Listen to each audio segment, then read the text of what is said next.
A Máquina do Tempo, obra de H. G. Wells, parte 7. De uma vez, as chamas se propagaram, com tal rapidez à minha direita que me bloquearam e me obrigaram a correr para a esquerda. Por fim, emergi numa pequena clareira e, nesse mesmo instante, um Morlock passou por mim às pressas, numa correria louca.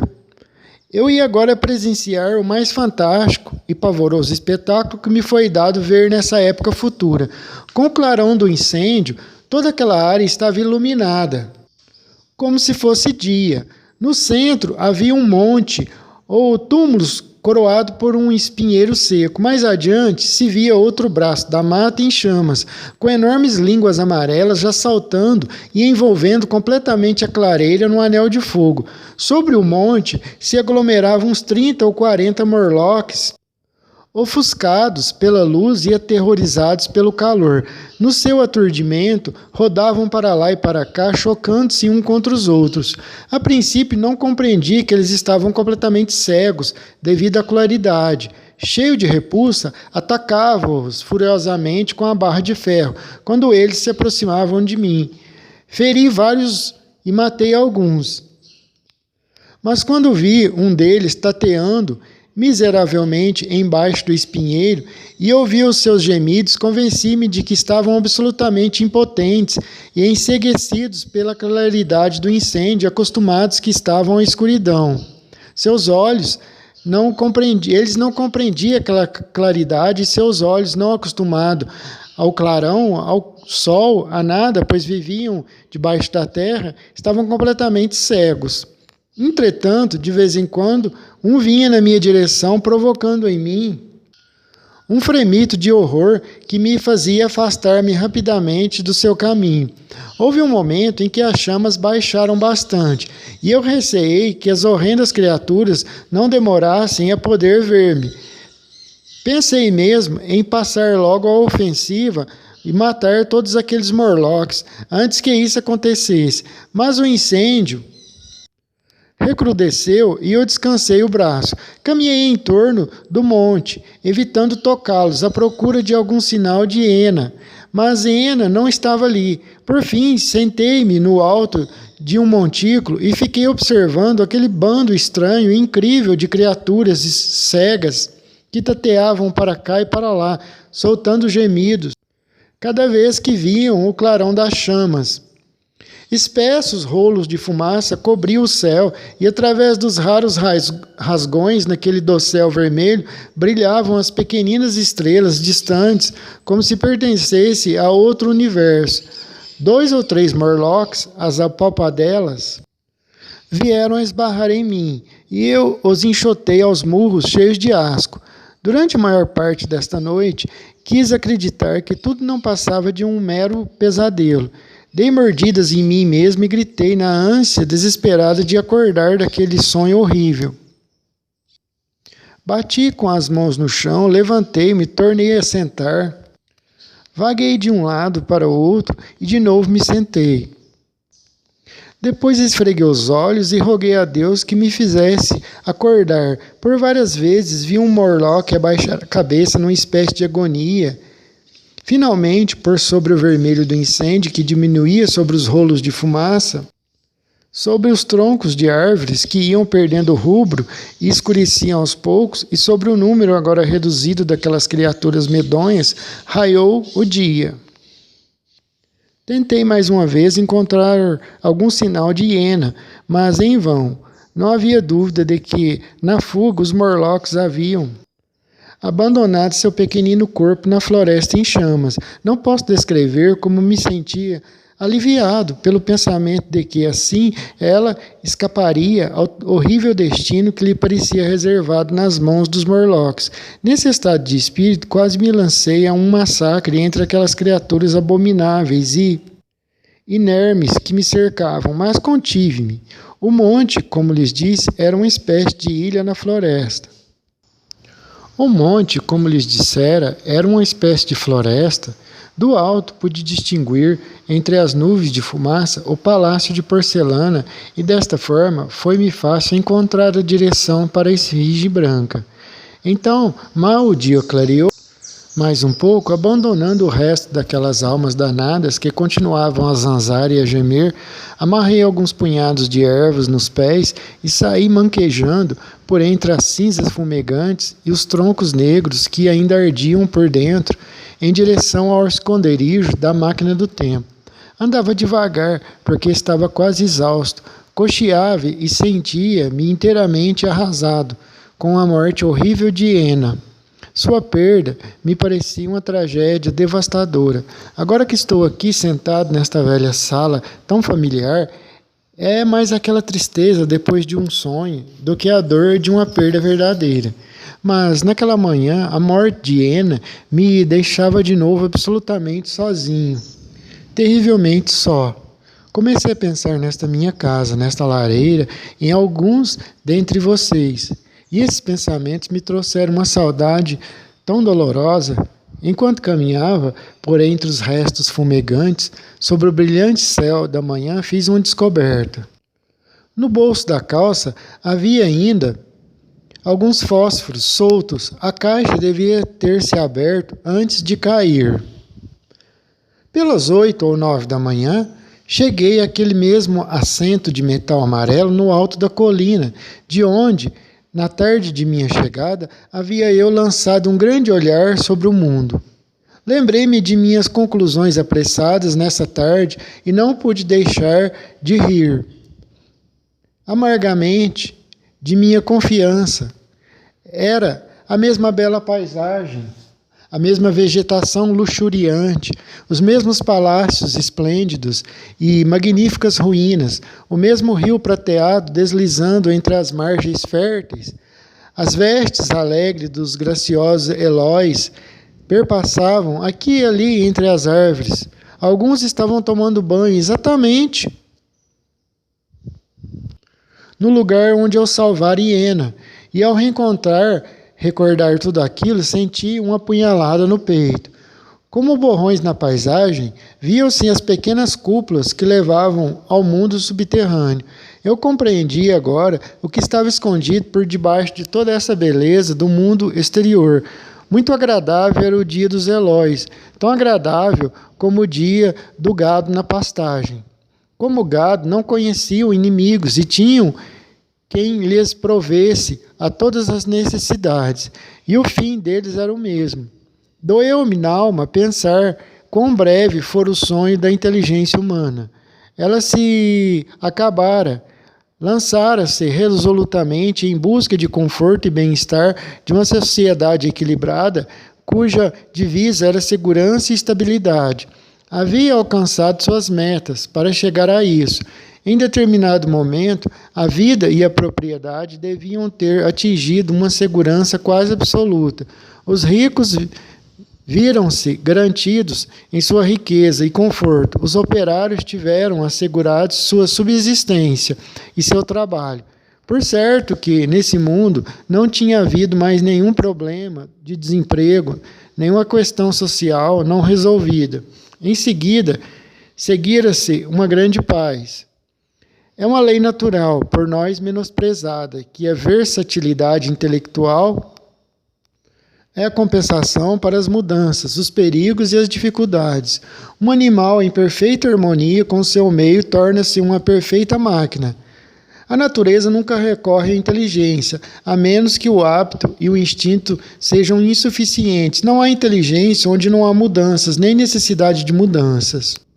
Só desenvolve a inteligência aqueles animais que têm de enfrentar uma enorme gama de perigos e necessidades. Como ele se contradiz, ó. Vou mostrar como ele se contradiz aqui. Ele é um crítico do trabalho, ele acha que o empresário é um explorador, e daí por diante, porque ele era socialista, comunista socialista, o H.G. Wells. Ele é um crítico. Mas aqui olha como ele se contradiz nos próprios pensamentos que estão enraigados, na própria ideia que ele defende de vida, ele se contradiz, porque ele mesmo diz, só se desenvolve a inteligência aqueles animais que têm de enfrentar uma enorme gama de perigos e necessidades. Como que o homem inativo, sem fazer nada, de braços cruzados, sem trabalhar, como se passa na mente dessa gente, de braços cruzados, sem precisar fazer nada e vivendo com as coisas surgindo para ele do nada, como no passe de mágica, milagre, ele desenvolveria suas aptidões, sua inteligência, uma enxada parada, uma ferramenta parada, o que acontece com ela? Ela enferruja. Assim é o nosso corpo, é a nossa mente. Se a gente não colocar ele para funcionar, nossa mente, nosso corpo para funcionar, enferruja. É como uma água que está ali empoçada, aquela água parada, ela vai criando ali dejetos, micro-organismos ali, daí por diante, e com o tempo aquela água vai apodrecendo. Assim somos nós. E ele se contradiz nas suas próprias defesas, naquilo que ele mesmo defende, que ele enxerga como uma vida correta e justa. Assim, ao que me afigura, o homem do mundo superior acabara reduzido àquela frágil beleza, e o mundo subterrâneo à mera indústria mecânica. Mas a esse estado perfeito faltava ainda uma coisa para atingir a perfeição automática, a estabilidade absoluta. Certamente, com o passar do tempo, os meios de subsistência do mundo subterrâneo, quaisquer que tenham sido, entraram em colapso. A mãe necessidade, que tinha sido conjurada durante alguns milhares de anos, retornou e fez sentir primeiro lá embaixo, como os habitantes do mundo subterrâneo viviam em contato com a maquinária, que, por mais perfeita que fosse, sempre necessitava de alguma atenção além da simples rotina, deviam forçosamente ter conservado um pouco mais de espírito, de iniciativa, embora menos dos outros caracteres humanos que os habitantes de cima. Por isso, quando lhes faltou outro alimento, recorreram ao que, então, havia sido proibido por um antigo costume. Foi assim que vi as coisas em minha última contemplação do mundo de 800 e 2701. Pode ser a explicação mais falsa que ocorreria ao espírito de um mortal, mas foi desse modo que tudo se me delineou, e é desse modo que lhes apresento. Após as fadigas, as excitações e os terrores dos dias passados, e não obstante a minha tristeza, aquele recanto, o cenário tranquilo e o calor do sol eram muito convidativos, agradáveis. Estava muito cansado e sonolento, e logo passei da meditação à modorra. Percebendo isso, achei melhor fazer o que meu corpo queria. Estendi-me na relva e dormi um sono longo e reparador. Acordei um pouco antes do pôr do sol. Agora não havia o perigo de ser surpreendido pelos Morlocks enquanto dormisse, e levantando-me desci a colina em direção à esfinge branca. Levava a alavanca de ferro em uma das mãos, e com a outra brincava com os fósforos no bolso. Tive a maior surpresa. Ao me aproximar do pedestal da estátua, vi que as portas de bronze estavam abertas. Tinham sido corridas para baixo ao longo dos trilhos. Parei, hesitando a entrar. Havia no interior um pequeno compartimento, e a um canto, sobre uma parte mais alta, estava a máquina do tempo. Sim, a minha máquina do tempo. As pequenas alavancas se achavam no meu bolso, e eis que, após meus cuidadosos preparativos para o assalto à esfinge branca, se me deparava uma humilde capitulação. Joguei fora a barra de ferro, quase com pena de não ter usado, pois a carreguei tanto. Um súbito pensamento me atravessou o espírito quando me abaixei para entrar. Dessa vez, pelo menos, eu adivinhara as maquinações dos Morlocks. Contendo uma grande vontade de rir, entrei no compartimento e caminhei até a máquina do tempo. Fiquei surpreso ao ver que ela tinha sido cuidadosamente limpa e lubrificada. Chegara antes a recear que os Morlocks a houvessem destruído, a fim de descobrirem da maneira mais desastrada para que fim serviria. Então, enquanto eu A examinava, sentindo maior prazer só em tocá-la novamente. O que eu esperava aconteceu. Os painéis de bronze subiram repentinamente e fecharam-se com a batida brusca. Estava no escuro, apanhado na armadilha. Assim pensavam os Morlocks. Ri baixinho de puro gozo. Já podia ouvir-lhes um murmúrio de galhofa enquanto se aproximavam. Muito calmamente, fui riscando um fósforo. Só me restava fixar as alavancas e desaparecer daquele mundo, como um fantasma. Mas eu havia esquecido um pequeno detalhe. Os fósforos eram dessa qualidade abominável, que só se acendem riscando na própria caixa.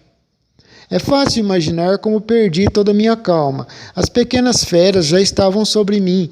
Um me apalpava, esmurrando à torta e à direita com as alavancas na mão. Abri caminho para me instalar no assento da máquina.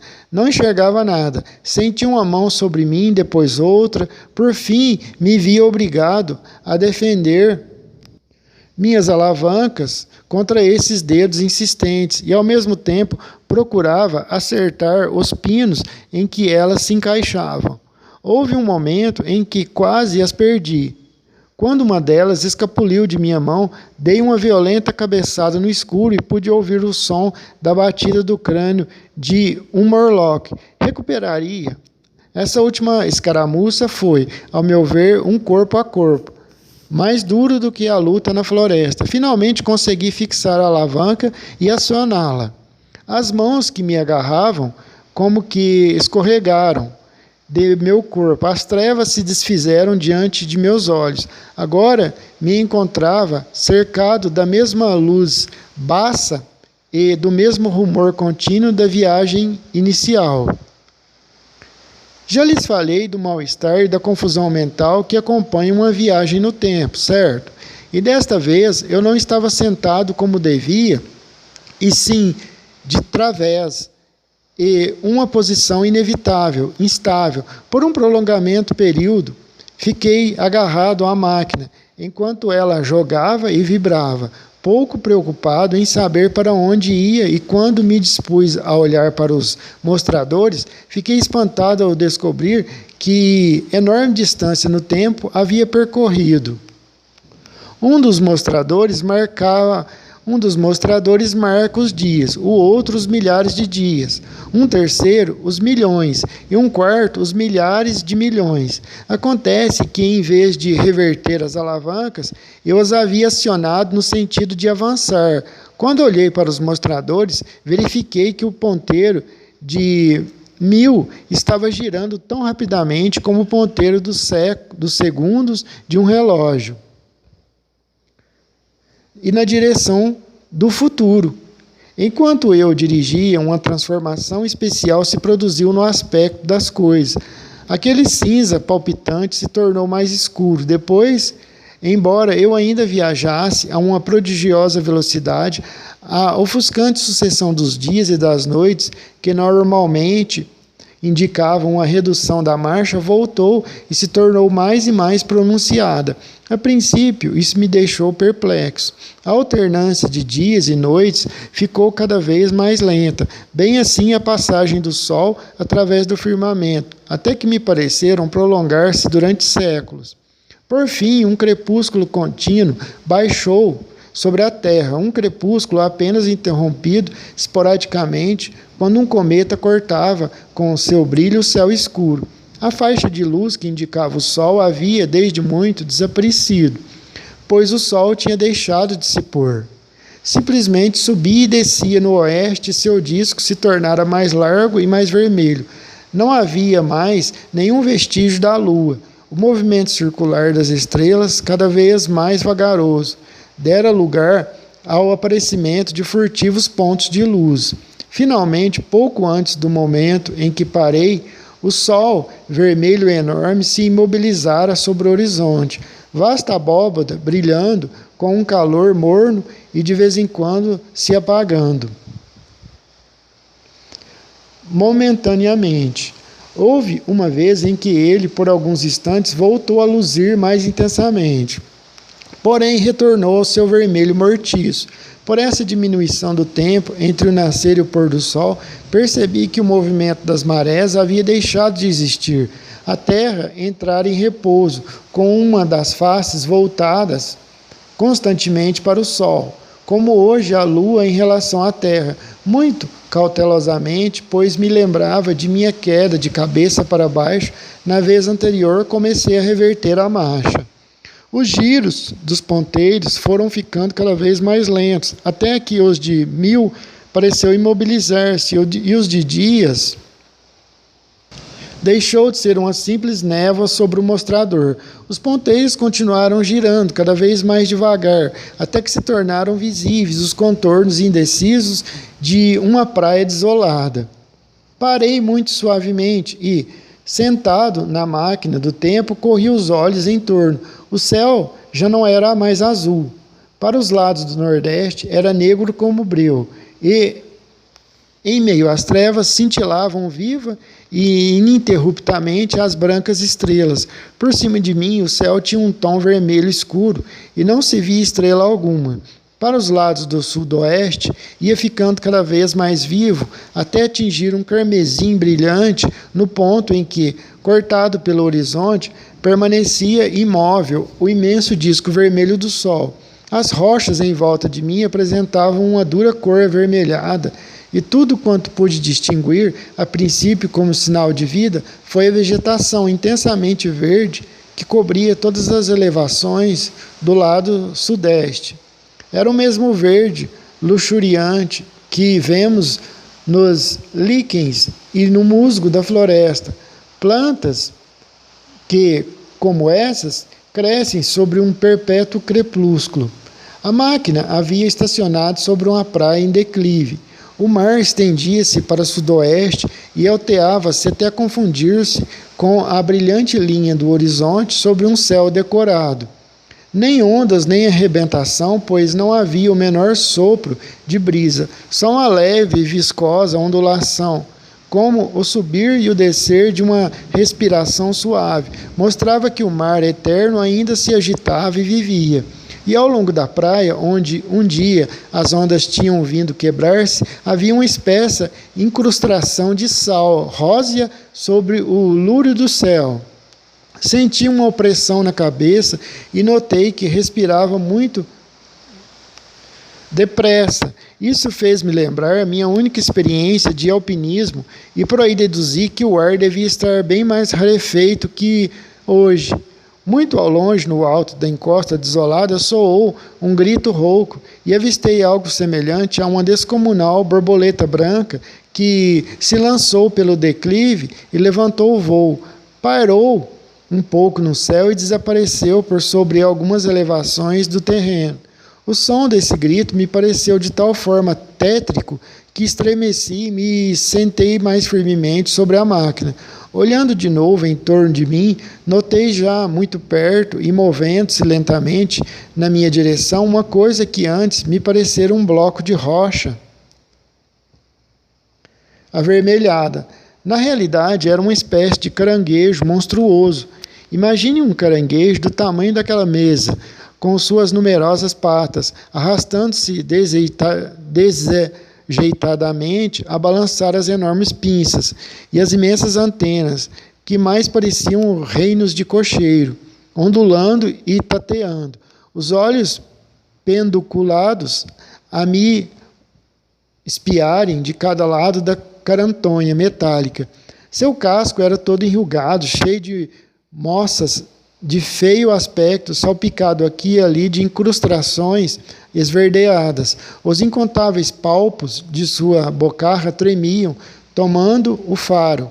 Enquanto eu observava com espanto essa sinistra criatura que rastejava em direção a mim, senti no rosto uma cócega, como se tivesse pousado uma mosca. Tentei enxotá-la com a mão, mas logo ela voltou e quase imediatamente outra pousou em minha orelha. Bati nesta última e senti na mão uma espécie de filamento que escorregou rapidamente por entre meus dedos. Com um arrepio de horror, virei-me e percebi que havia agarrado a antena de outro monstruoso caranguejo, bem atrás de mim. Seus olhos maus retorciam-se no pendúnculos. A boca denotava uma ferocidade feroz. As enormes pinças cobertas de limo estavam descendo sobre mim. Num segundo, minha mão acionou a alavanca e eu coloquei um mês entre mim e esses monstros. Vi-me, no entanto, ainda na mesma praia e avistei-os de novo assim que me detive. Dezenas deles se arrastavam por ali, sobre a inalterável luz crepuscular, em meio à vegetação rasteira de um verde intenso. Não sei como descrever a sensação de desolação aterradora que envolvia o mundo. O céu vermelho no oriente, o negror para os lados do norte, o salgado mar morto, a praia rochosa, povoada daqueles monstros lerdos e repelentes, o verde uniforme de aspecto venenoso daquela vegetação liquiniforme, o ar rarefeito que doía os pulmões, tudo contribuía para um efeito assustador.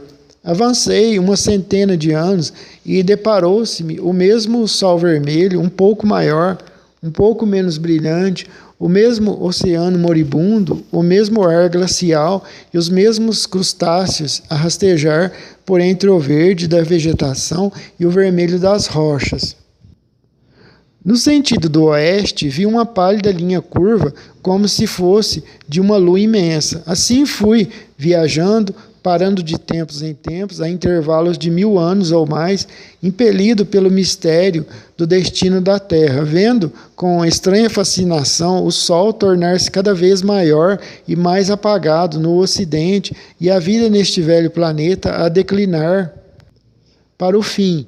Numa fase, há mais de 30 milhões de anos da época atual, o largo semidisco rubro do Sol terminara por ocultar cerca de 1/10 do seu sombrio. Parei uma vez mais, pois a multidão de caranguejos gigantes havia desaparecido, e a Praia Vermelha, salvo pelas hepáticas e os líquens de um verde lívido, parecia sem vida. Sobre ela, em muitos pontos, via-se agora uma crosta branca. O frio era cortante. Alvos flocos caíam de vez em quando em turbilhão.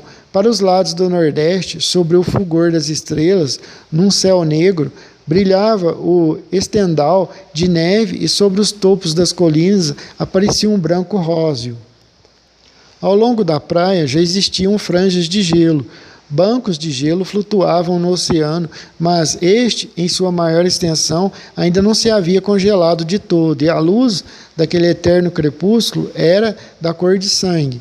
Circunvaguei os olhos a ver se ainda restava algum sinal de vida animal. Uma certa apreensão indefinível ainda me prendia ao assento da máquina, porém nada havia que se movesse na terra, no mar ou no céu. Somente o limo verde sobre as rochas testemunhava que a vida não se extinguira de todo. Um banco de areia emergira um pouco acima das águas e o mar recuara na praia. Tive a momentânea impressão de haver visto um objeto negro se agitar por sobre o banco de areia, mas se imobilizou tão logo olhei para ele. Achei que meus olhos me haviam enganado e que o objeto negro não passava de um rochedo. No céu, as estrelas brilhavam intensamente e pareciam-me cintilar muito pouco. Repentinamente, notei que o contorno circular do Sol havia mudado. Na sua curva aparecera uma concavidade, uma reentrância que se tornava cada vez maior. Durante um minuto, talvez, fiquei a contemplar, cheio de pasmo, esse avanço das trevas sobre o dia, e de chofre compreendi que estava assistindo ao começo de um eclipse. A Lua, ou o planeta Mercúrio, passava diante do disco solar. Naturalmente, julguei a princípio que era a Lua, mas tenho fundadas razões para acreditar que, na realidade, assisti à passagem de um planeta interior muito perto da Terra. A escuridão aumentava rapidamente. Um vento frio começou a soprar do leste em lufadas, enregelantes, enquanto os flocos de neve caíam com maior intensidade. O mar se encrespou levemente com um murmúrio longínquo. Afora esses ruídos da natureza, tudo era silêncio. Silêncio? Difícil descrever a profundíssima quietação que pesava sobre o mundo. Todos os rumores da humanidade, o balido dos rebanhos, o canto dos passarinhos, o zumbido dos insetos, a agitação que forma como que a música de fundo de nossas vidas, tudo calara. À proporção que as trevas se adensavam, os turbilhões de neve se tornavam mais frequentes, os flocos dançando diante de meus olhos, o frio glacial, por fim, um a um, numa sucessão rápida, os cumes brancos das colinas distantes sumiram na escuridão. A brisa transformou-se num vento lamurioso. A sombra central do eclipse estendia-se na direção do lugar onde me encontrava. Um momento depois, só as pálidas estrelas eram visíveis. Tudo mais jazia imerso nas trevas. O céu ficara totalmente negro. Senti-me invadido de horror ante essas trevas mortais. O frio que me penetrava até a medula dos ossos e o sofrimento da respiração difícil acabaram por dominar-me. Eu tiritava, veio-me uma terrível náusea. Então, como um arco vermelho no céu, apareceu à borda do disco solar. Desci da máquina para me recuperar um pouco, pois me sentia aturdido e incapaz de enfrentar a jornada de volta. Enquanto eu me punha de pé, enjoado e confuso, vi de novo o objeto que se mexia sobre o banco de areia. E não havia mais dúvida, agora, de que ele se mexia. Sim, recortado contra a superfície vermelha do mar. Era uma coisa redonda, talvez do tamanho de uma bola de futebol, ou quem sabe um pouco maior, reunida de tentáculos que ela arrastava. Dava saltos intermitentes e desajeitados, e parecia negra contra o fundo cor de sangue da água. Nesse momento tive a impressão de que ia desfalecer, porém o medo terrível de ficar abandonado naquele pavoroso mundo crepuscular deu-me forças para subir na máquina. E assim regressei. Devo ter permanecido longo tempo sem sentido sobre a máquina. A sucessão ofuscante de dias e noites recomeçou. O sol retomou o seu brilho dourado, o céu era de novo azul. Eu respirava muito mais facilmente. Os contornos flutuantes da paisagem fluíam e refluíam. Os ponteiros dos mostradores giravam ao contrário. Tornei a ver, por fim, as sombras difusas de casas, testemunhas de uma humanidade em decadência. Também passaram e vieram outras. Quando o ponteiro dos milhões chegou a zero, diminuí a velocidade. Fui aos poucos reconhecendo nossa pobre arquitetura atual. O ponteiro de 1000 voltou ao ponto de partida. O dia e a noite agora se alternavam mais lentamente. As velhas paredes do laboratório surgiram em torno de mim. Com muito cuidado, regulei a marcha a fim de parar. Observei um pequeno detalhe que me pareceu deveras esquisito. Penso haver contado a vocês que, por ocasião de minha partida, e antes que atingisse grandes velocidades, vi a senhorita Hatchers atravessar a sala como um foguete. Ao voltar, passei por esse mesmo minuto em que ela transpunha o laboratório. Porém, desta vez, todos os seus movimentos me pareceram exatamente no sentido oposto. A porta do fundo se abriu e ela, vindo de costas, deslizou silenciosamente pelo laboratório e desapareceu por trás da porta pela qual havia entrado. Um segundo antes disso, pareceu-me ver Hillier por um instante, mas ele passou como um relâmpago. Então parei a máquina e tornei a ver o meu velho e conhecido laboratório, minhas ferramentas, meus aparelhos, tais quais os deixara. Desci da máquina aturdido, vacilante, e sentei-me sobre o seu banco. Por alguns minutos fiquei a tremer violentamente. Depois me acalmei. Via novamente em torno de mim a velha oficina, exatamente como sempre fora.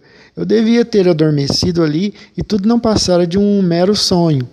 Eu disse exatamente, mas não. Quando parti, a máquina estava do lado direito do laboratório. Agora ela estava do lado esquerdo, encostada à parede, onde vocês a viram.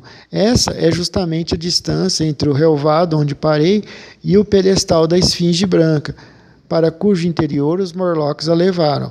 Por algum tempo, meu cérebro permaneceu como que paralisado.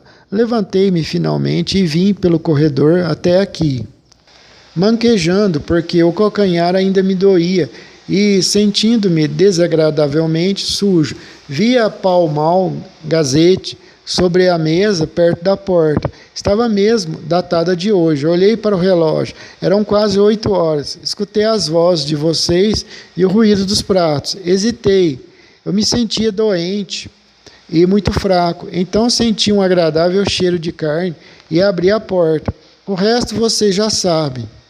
Lavei-me, mudei de roupa, jantei e agora lhes estou contando a minha história.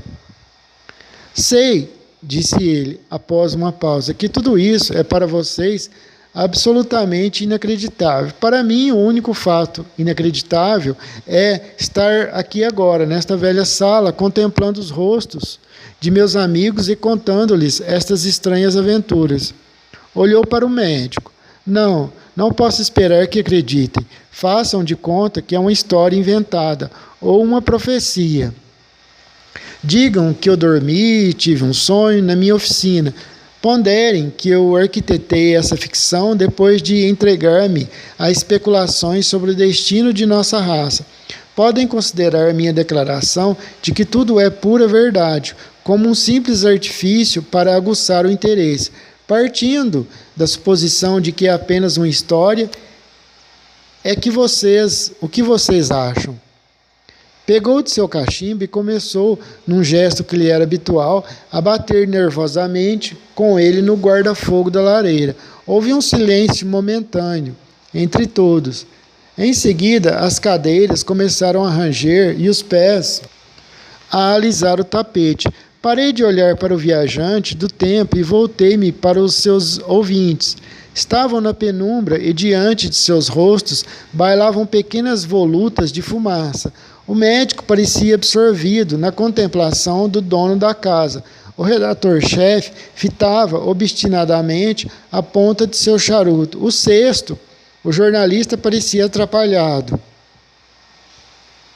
com seu relógio de bolso. Os demais, tanto quanto me lembro, conversavam-se imóveis. O redator-chefe levantou-se com um suspiro. Que pena que você não seja um escritor, disse, pousando a mão no ombro do viajante do tempo. Quer dizer que não acredita. Bem, eu sabia que não acreditariam. Virou-se para nós. Onde estão os fósforos? Riscou um, aproximou a chama do fornilho e falou por entre as baforadas do cachimbo. Para falar a verdade, custo a crer eu mesmo, e, no entanto, seus olhos indicaram, numa indagação muda, a mesinha sobre a qual se encontravam as 2 flores brancas murchas. Depois virou a mão que segurava o cachimbo e pude notar que o fizera para ver as feridas semi-cicatrizadas nos nós dos dedos. O médico se ergueu, foi até a lâmpada da mesinha e pôs-se a examinar as flores. O guiniceu é estranho, falou, segurando uma delas. O psicólogo inclinou-se para ver e estendeu a mão para outra flor. Macacos me mordam, se já não é um quarto para uma, exclamou o jornalista. Como é que vou para casa? Há muitos carros na estação, informou o psicólogo. É curioso, disse o médico, mas eu não saberia dizer ao certo a que ordem pertencem essas flores. Posso ficar com elas? O viajante do tempo hesitou, depois disse no império. Claro que não. Onde as encontrou realmente? Insistiu o médico. O viajante do tempo levou a mão à fronte e falou como se procurasse reter uma ideia que lhe fugia. Essas flores foram colocadas no meu bolso por hiena, quando eu viajava no tempo. Correu os olhos pela sala, como com diabos, se tudo não está muito confuso. Esta sala, vocês, este ambiente familiar, tudo é. De onde me veio esse sonho? Devo dar uma olhada nessa máquina, se é que ela existe. Com um gesto brusco, apanhou a lâmpada e caminhou para o corredor. Nós o acompanhamos, e a máquina lá estava, não havia dúvida, iluminada pela chama vacilante da lâmpada. Feia, acaçapada de viés, uma coisa feita de metal amarelo, ébano, marfim e quartzo, translúcido e faiscante, sólida ao tato,